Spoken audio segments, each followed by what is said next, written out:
This week's Super 14 wrap, I'm going to concentrate mainly on the South African sides again.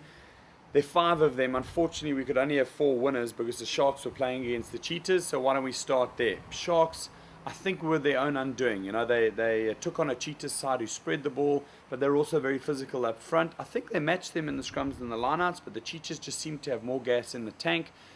Penalties cost them, and the Sharks are 0 from 2 going into an overseas tour.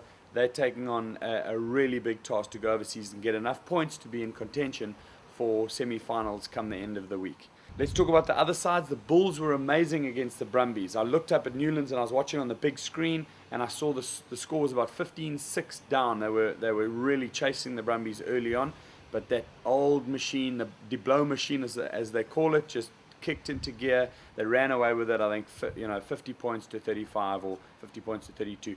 Great game. Really showed that they've got a lot of firepower in their tank. Morné Steyn was amazing. Anyone who picked him in the fantasy league will be punching the sky because I think he was worth about 46 points. So good win by the Bulls. Stormers, were they good enough? I think so. They played against the Waratahs, who traditionally have given them a hard time, and they're a good unit. Up front, they've been very physical in the past, and they spread the ball well. Stormers snuffed them out. A few early chances for the Waratahs, which they never took. They never scored any tries. The Stormers scored 3 and blew them away. But the game I wanted to talk about is the future of Super Rugby, the Chiefs versus the Lions. Now, I know they missed a lot of tackles. In fact, both teams did. But 72-65.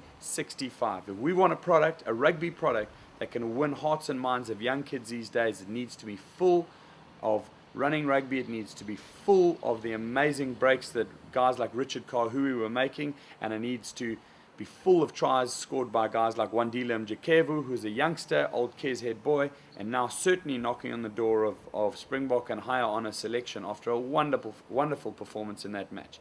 It's a big scoring game, and the guys weren't defensively that sound, but I'm telling you, it's the future of rugby. Enjoy. We'll see you next week.